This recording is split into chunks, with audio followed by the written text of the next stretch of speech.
Good morning. Happy April 17th.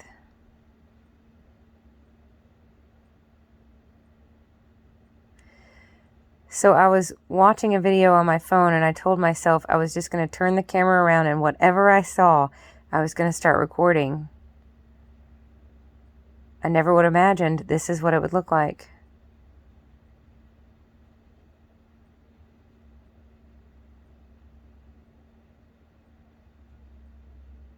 Doesn't it almost look like all I'm missing is a beak? I look like a bird. There, that's a little better, isn't it? Hi, it's nap time because yesterday was a big day. I got to preach. It was fun and wonderful, and it was the culmination of a big year. Today's April 17th. Last April 17th was Easter. And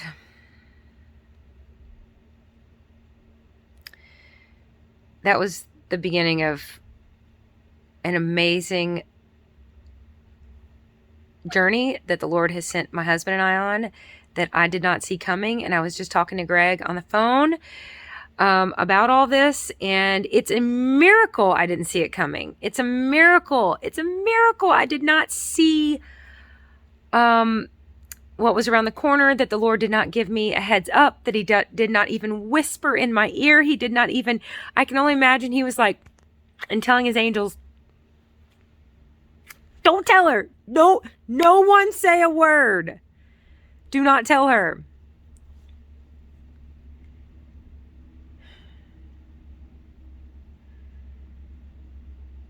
I'm just now realizing I don't know how I'm going to put this video. I guess it'll just go like this because at first it was vertical, now it's horizontal. I don't know. It'll work out. I'm so glad that the Lord did not tell me what was coming. There are times he does. He gives us an idea. He gives us a sense, or well, how about the birth of a baby? You have 9 months, typically, somewhere in that range, to prepare for the life-changing event that has already undoubtedly begun. The life is already there. It's already having an impact, for sure. For some people, a whole lot more than others, depending on how difficult the pregnancy is. But you can do something a lot of us can relate to. You can nest. It is so good that the Lord did not tell me. Look at that neat ceiling. 1829, you guys. 1829.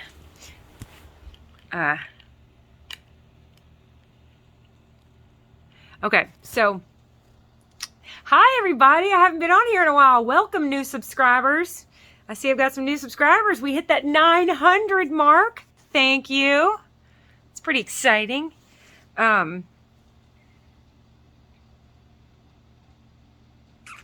I am so glad that God did not tell me what was about to happen and that I did not start nesting, which would have been in an effort to take the reins and grab the reins and go. And don't we do this so often? We're like, wow, God, you're in control. You're just totally in control. I just totally surrender to you, and you're so sovereign. You're so in control. And then it's like, oh, what? Something big's about to happen? Give me those reins. I got to get this going in the right direction, as if we could do any better than he could. So in some ways, he did not let me see it coming. And in other ways, I can see that he's been preparing Greg and I for this from the beginning of time, certainly from the beginning of my life and Greg's life, but absolutely, undeniably, over the course of these past few years, he's prepared us for what we endured and experienced and we're blessed with this year. So Psalm 127:4, children are a reward from the Lord, and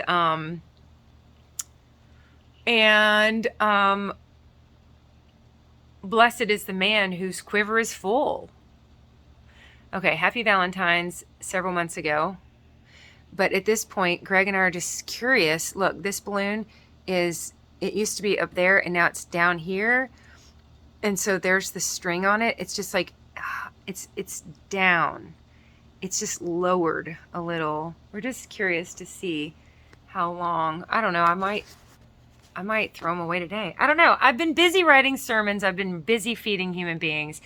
And I have just let our bedroom become like this little messy den. It's been kind of nice. Enough about that. So, God did allow me to speak yesterday. I was asked a few weeks ago to fill in for our pastor, which is an odd thing to do, to fill in at my own church. I feel for my fellow church members, because I think for them, that might feel like the teacher walks out and the principal walks in and he's like, I need a sub. How about you? And just picks one of the kids to be the teacher. So I'm aware of that. And I want to make sure I'm sensitive to that these are my peers and I am in their flock with them. And it is an honor to stand up. And you know what? It was a book report. That's what it was. That was my book report. We do that in class, don't we? We stand up and share. So I got to do a little show and tell is what it was while our pastor was away. He is an awesome pastor. Shout out to Pastor Willard. He is just a man of God that Greg and I learn so much from week after week in and day in and day out, week in and week out. This channel was born because I had lost 100 pounds and people locally wanted to know, what did you do to lose all this weight? Oh my gosh. And it was way more information than I felt like I could share with them at the Dollar General store. So I made a video on May 11th, 2020. I had already been doing Bright Line Eating since October 24th, 2019. So November, December, January, February, March, April, May. I was about 7 months in and had dropped so much weight that I'd gotten a lot of attention and people wanted to know. So I started this channel making a video about that. Using Bright Line Eating, I was able to lose 100 pounds. And I quit that program, never having looked back, because I was starving. And it definitely did not solve some of my eating issues. And some of my eating issues include binging on things I'm addicted to. And tricky enough, I'm addicted to binging. So there's dopamine that's been downregulated just with that behavior. Can we be addicted to a behavior? Of course we can. Gambling, watching pornography. The list goes on and on and on of behaviors that we could be addicted to. You don't have to ingest something to be addicted to it.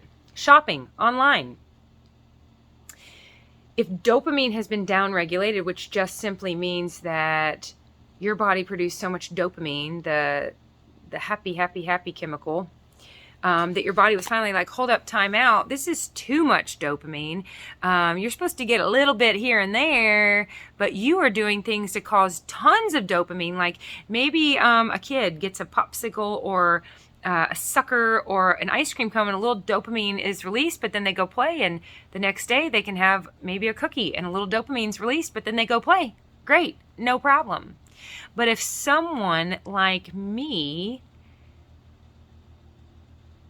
has a 7-year-old, a 5-year-old, and a newborn baby, and they're trying to teach school all day long to kids that have been kicked out of the middle school and high school. I had criminals sitting in my classroom, legit criminals, and I loved them dearly, and I helped them with so many life skills. The school bus would bring me the 7-year-old and 5-year-old. I'd cross the street and get the baby from the daycare, and I had to be at night class that was 2 hours away by 6 o'clock. So instead of enjoying a cookie, I enjoyed, I'm not going to say I didn't enjoy it.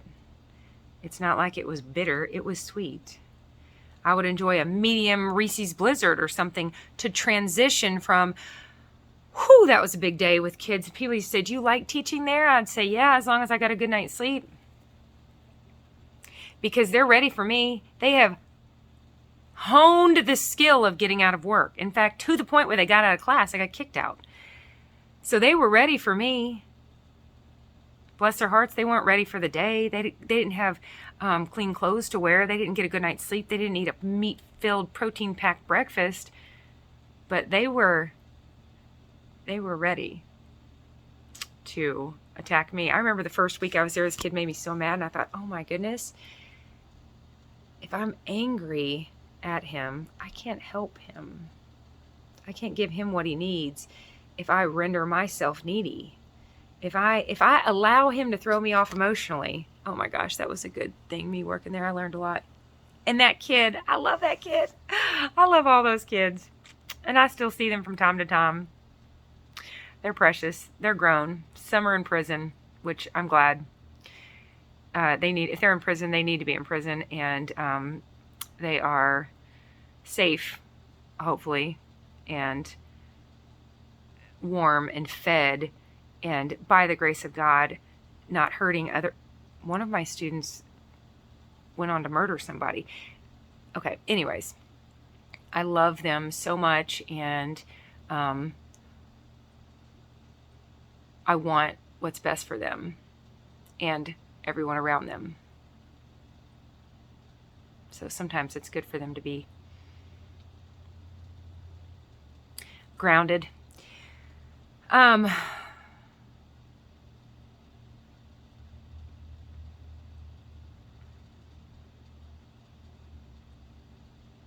But they were ready for me.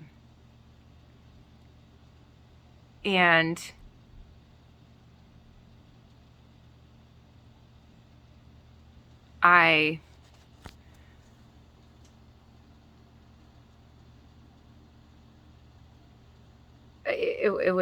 it was eye-opening and a struggle working there, and I would leave there exhausted, and then that would begin. So that was what felt like first shift, and then second shift would begin immediately because the school bus would drop kids off at my classroom door. So sugar bridged that gap. I used it. And I mean use in the same way you would say someone used heroin. I was using that drug. It is a drug, and I used it as an upper, and it worked so well. It just worked so well. So I'd get a blizzard, get the kids home, get everybody settled, get things ready for homework and backpacks and dinner and baths, and then I would make some sort of arrangement where I could leave the house and drive 2 hours to my night class. And on the way there, I'd stop at a gas station and get 5 things. This was something along these lines. Maybe a soda and some crackers, maybe an ice cream and a Snickers bar, and I don't know, some beef jerky to be healthy, right? That probably also had sugar in the ingredients. But anyways, I would never get 2 of one thing, because wouldn't that just be crazy to get 2 Snicker bars? I always thought about that. 2 Snickers, 2 ice cream cones. Never. The things, I'm plugging my phone in. The things we do, right? The funny ways we justify our behaviors kind of cracks me up. So anyways, I became an accidental addict. I didn't realize what I was doing. And it was nothing out of the norm, by the way. Who doesn't get married and gain 100 pounds? That's America for you. And when I would sit in my night class, everyone to my left and everyone to my right was opening packages. We all were. We would snack and listen, snack and learn, snack and type papers, snack and write 20-page term papers, snack and write lesson plans, snack and teach, snack and drive kids around in my minivan. Anyways, I used sugar to keep me going and going and going and going and going and going and going. I got a lot done. So I'm saying all this to say that I got off bright line eating and was starving. That is a starvation diet. It's borderline vegan also, which I am no longer anything close to that. To eat 32 ounces of rabbit food every day and to be able to count 8 ounces of coconut milk as a protein. peanut butter as a protein, which is lectins mixed with sugar. Anyways, I really don't want to get into that too much, but what I'm saying is I've had a lot of people tell me that that program in particular either caused or exacerbated their eating disorders and their disordered eating. So did I lose 100 pounds on that program? Yes. But did I ever quit binging? No. In fact, I binged hard all throughout the time I was on that program, starving. But I found that I could follow it 90% of the time and then just stuff myself with, honestly, some days it was even bright line foods. It was bananas and Ezekiel bread and Ezekiel toast and butter and peanut butter. And I was so hungry. Okay. Fast forward, got off that. I'm totally convinced carnivore is the way for me to go. It's so good for my mental health. It is so good for my eczema. It's so good for my sleeping. I trust that the weight will sort itself out. But all this to say, I lost 100, gained about 50 back. So here's your warning. You're going to see the 50 pounds that I've gained back. I'm okay with it. I'm at peace. I had been starving. I quit starving. I've been binging my brains out. This past year, I turned back to, and you know what? I'm going to tell you, God has been with me this whole time.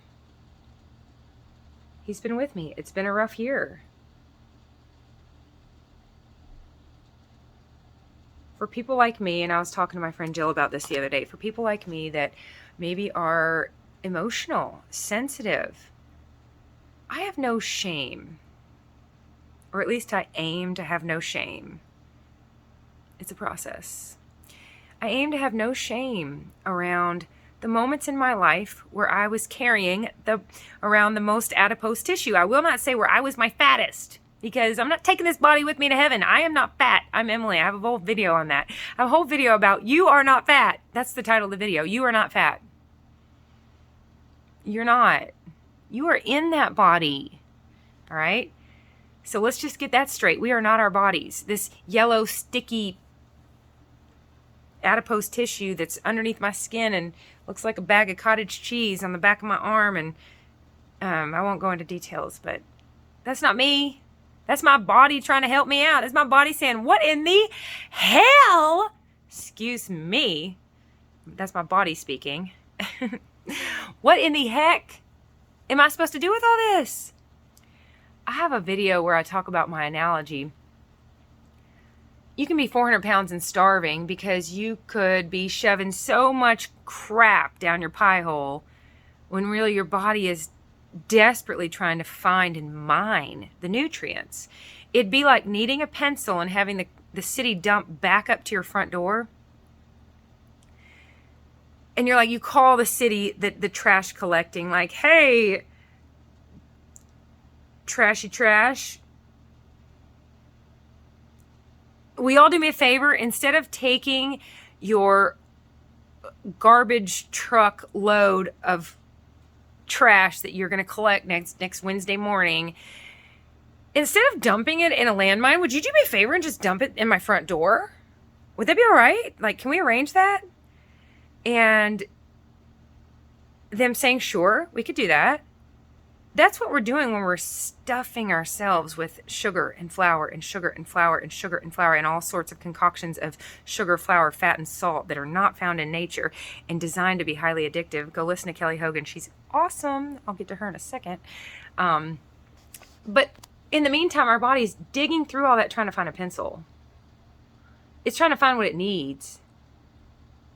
And so it starts shoving it left and right, and it creates, my mother-in-law we used to laugh about this, how our body just like creates new bulges and new just like, what the heck, things we have to lift and wash under. We're going to get a rash. Am I right?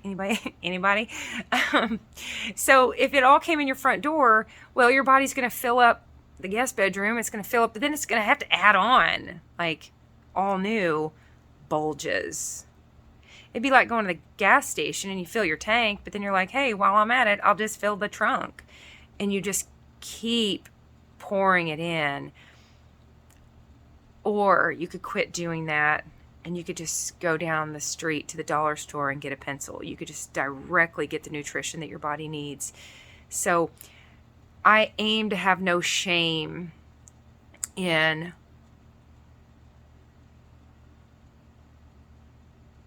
the moments in my life as a sensitive, emotional human being where I was carrying around the most adipose tissue. Because when I look at these times in my life, I promise you the peak times in my life where my weight peaked.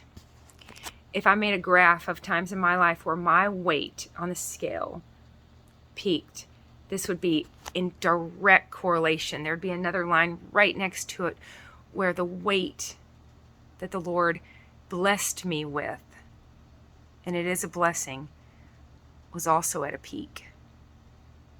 I was my heaviest. My body was its heaviest when I had 3 little babies and I was teaching school, and I was calling Child Protective Services for boys, mostly boys. Every once in a while I would get a girl, but we all know it's mostly boys.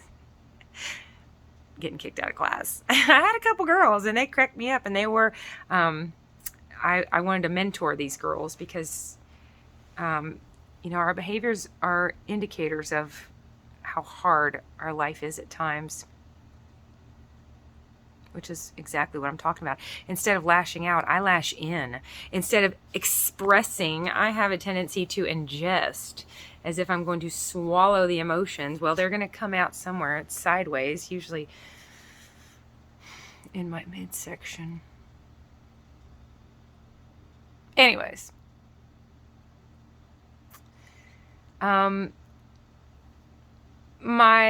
I got to my body got to its all-time high when the stress in my life was at an all-time high, and the Lord was using me to get a lot of good work done.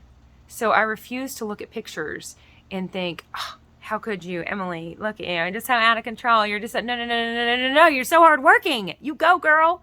You go. You go. God sat with me in every booth. He sat with me in every parking lot. He was with me when I ate and I ate and I ate and I ate, desperate to keep going, desperate to comfort myself, desperate for the pain that I couldn't even understand. It was like, it was deep down and I couldn't even articulate. It was just, when would I process through? When would I process through the pain of being exhausted, maybe being hungry, maybe being tired, maybe needing a manicure, maybe knowing it was time for myself or one of my kids to get a haircut, knowing we had needs to meet, but the pain of instead taking time to teach, and I won't use their names, but I taught some of my students how to clip their fingernails, how to wash their hands. I told them you're going to use tools every day, and one of the main tools we have to get a whole lot of work done are our hands. And I taught them how to shake hands, squeeze tight with 2 pumps to get a job. It was a lot of life skills on top of math, science, social studies, reading, English, art. Oh my goodness. They expected me to teach every subject for every grade all in one room. It was tricky. Anyways, and I don't mean every grade, 6th, 7th, and 8th is what I had.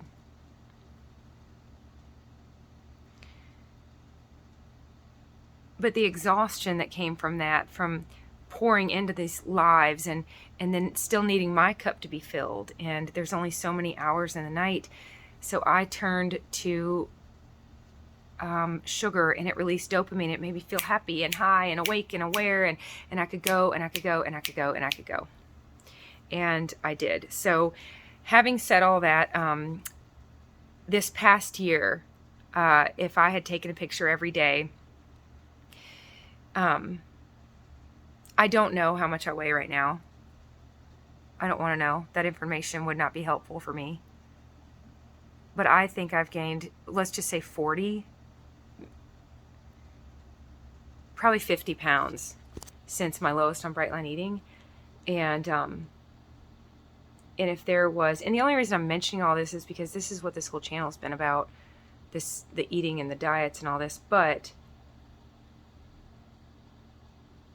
God has been a part of this channel from the beginning, and it's all one big pot of what's on this channel. So I would imagine if anybody's listening to this, you've probably been with me from Bright Line Eating to carnivore. I don't know.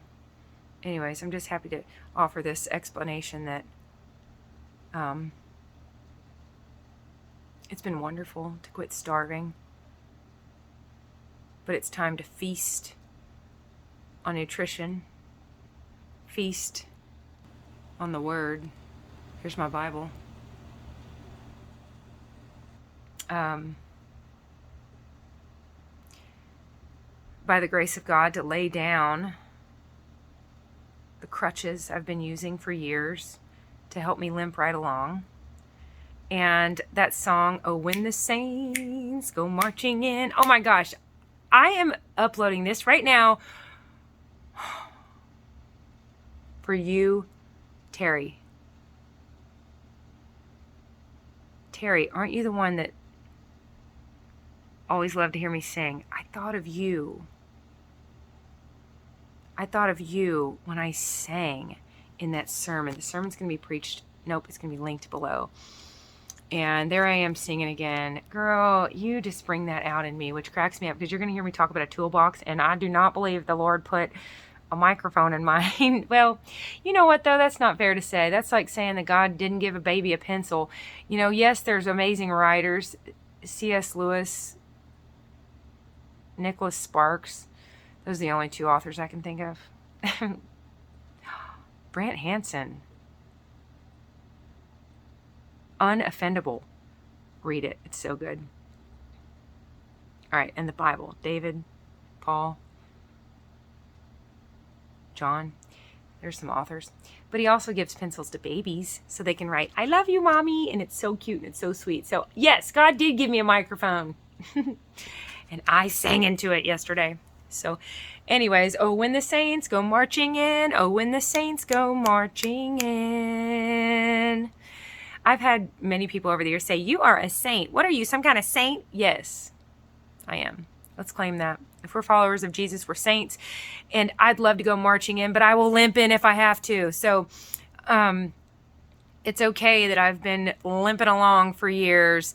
I know the Lord has used me to get a lot of work done, and I look forward to the way he uses me in the future. So please enjoy the sermon below. You will see the 50 pounds that I've put on, and it is, my physical presence is vastly different from my physical presence at the height of Bright Line Eating, which was still, like I said, at the height of behaviors I am looking forward to healing from. It was also the height of psychological trauma, looking in the mirror and not liking what I was seeing as far as collarbones, sternum, ribs, absolutely no tissue in places I would have liked to have some tissue. You with me?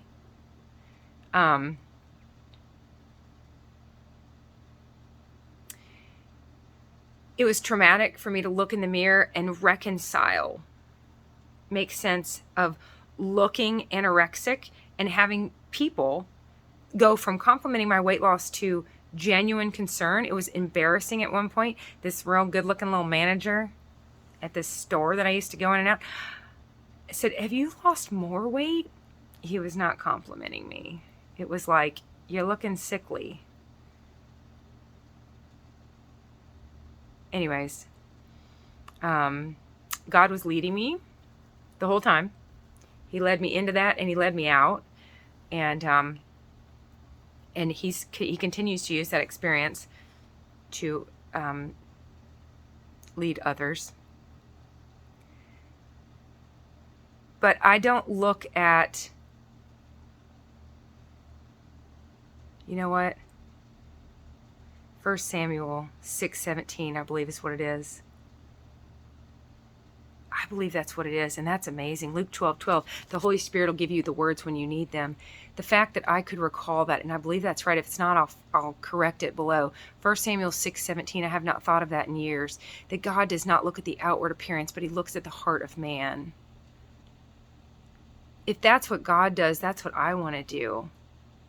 And when I can look, if I compare the outward appearance, I've got this real cute little before, or this cute little after picture, boots and size 8 jeans and a tiny top and my hair in 2 braids, looking so cute. But I can look at that and I'm glad I'm not there. I'm glad I'm not where I was. The Lord has brought me through so much. I've experienced so much, and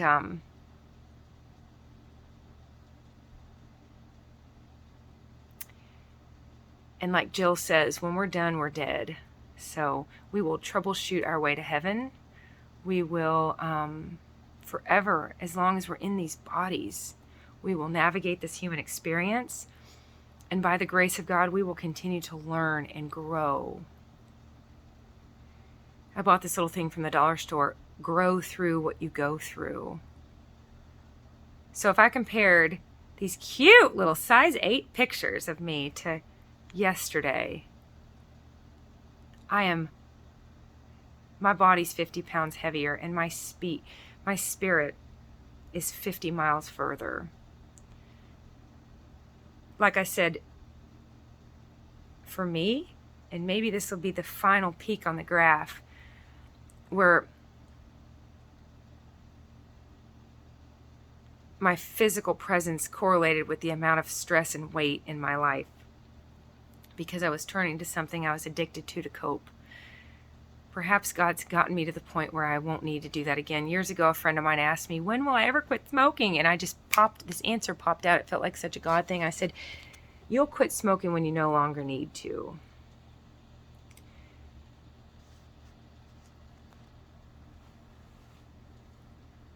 There's spiritual growth and maturity taking place, and I trust that we will get to the point in our lives where we just no longer need what we used to need. That we've walked long enough and close enough with God that we can lean on Him. I believe it's Philippians 1:6. If it's not, I'll check and fix it. And if that's what it is, that's amazing too, because I've looked that up once or twice. That God will complete the work He's doing in you. Keep going. God is a God of endurance. Let us throw off everything that hinders us and run with endurance, keeping our eyes fixed on Jesus. That's Hebrews 12:1-2. And let us count all the trials and tribulations as joy, James 1:2. If you watch this sermon below, you might see my 50-pound weight gain.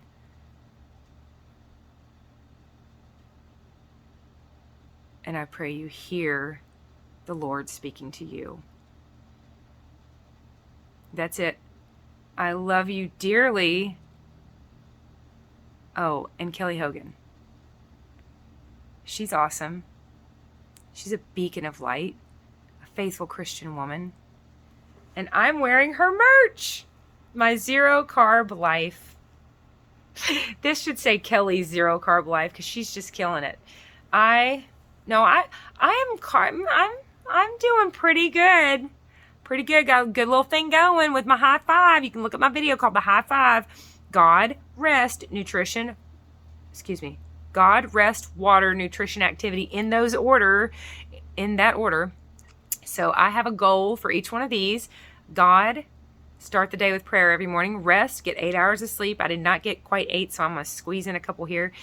God, rest, get 8 hours of sleep. And my goodness, if I can get 8 hours of sleep, then it helps me get the other 3. God, rest, water, 96 ounces. I was doing 128, but I'd rather just do 96. That's 16 times 6, or 32 times 3, or 2 40s and a 16. God, rest, water, nutrition. Carnivore is the way for me to go. An activity, 30 minutes a day.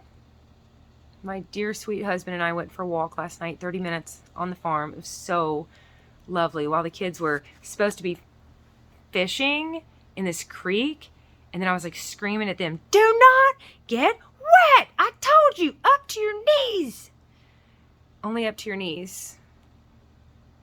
Has a child ever in the history of children only gotten up to their knees wet? No, they were getting their shorts wet. But anyways.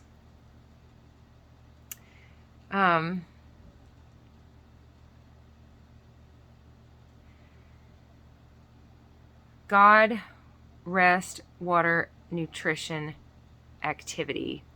It's been really, really helpful for me to have the nutrition part of it be sandwiched right in these other four. It's only, I have this thing on my refrigerator, and I give myself a little star sticker for each one of these each day. And it's been awesome because even if I, one time since I started this, did not get carnivore, one time I turned to my vice, which backfired because I end up with a horrific, even if it lasts for 60 seconds, that's like being caught on fire. I wouldn't want to be caught on fire for 60 seconds. A bout of depression. And I mean, like, terrible. You know, if you've experienced depression, you know what I'm talking about. 60 seconds of it is not fun. But it's like, wow. I asked God one night, I said, will you just please tell me to get off sugar? I'm pretty obedient to you. If you'll just tell me to get off sugar, I'll get off sugar. And he said, I've told you 1,000 times in 1,000 ways, young lady. So, it's really nice to have diet be 20% of the 5 things I'm aiming for every day. Just to have it instead of the focal point, like either make it or break it, either makes my day or ruins my day. It's just one of 5. And, you know, I love it. I love it when I can go to bed at night with all 5 of my little star stickers. Someday, if you want me to, let me know in the comments. I can show you. I'll show you my thing. I'll make a little video. But it's been so nice to have diet as just one element of a I hate using the word balance because I tell people this is not a balancing act. This is an obedience act. A well-rounded, a healthy lifestyle. That's all this is. It's just being a good steward of what the Lord has given us. And yesterday's gone. He has not given us tomorrow. So all he's given us is today. And today I'm going to aim to get all 5 stickers. Yesterday I got all but the sleep one. Because that sermon probably took me 80 hours to write. I'm not exaggerating. And it was a culmination of the whole year. So anyways, please enjoy. Linked below is my sermon. And if you would like a keychain, I would be thrilled to send you one in the mail. You'll see what I mean. Listen to the whole sermon. The sermon's probably 25 minutes long, and this video is an hour and 15 minutes long. So if you don't want to hear the whole service, get on through a bunch. But I talk about these keychains at the tail end of my sermon. If you want one, you let me know. Email me your address. All right, that's it. I love you dearly. I got to make up for that first.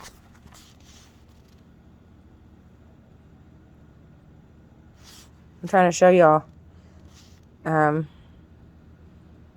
I do have hair, which who cares? Some people don't have hair. You don't have to have hair. Don't worry about it. I don't know. I'm just trying to look cuter than this. All right.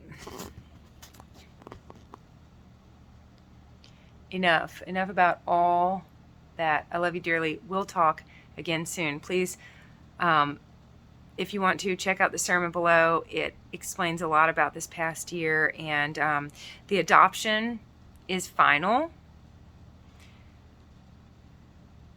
And I have been vlogging about it, and I'm just going to let the Lord lead me on when or if I'll make those vlogs public. But I do feel led to go ahead and offer this sermon. Can I pray? Dear Lord, thank you so much for this YouTube channel and this YouTube ministry. Thank you for the 904 people that subscribe. And I just pray that whether they're listening to me or one of the other 14 million YouTube channels out there, many of which are Spirit-led and filled, I just pray that you will let them hear your voice today in one way or another. And if that's through me, what an honor, what a gift, and what a joy. In Jesus' name, amen. I love you all. We'll talk again soon.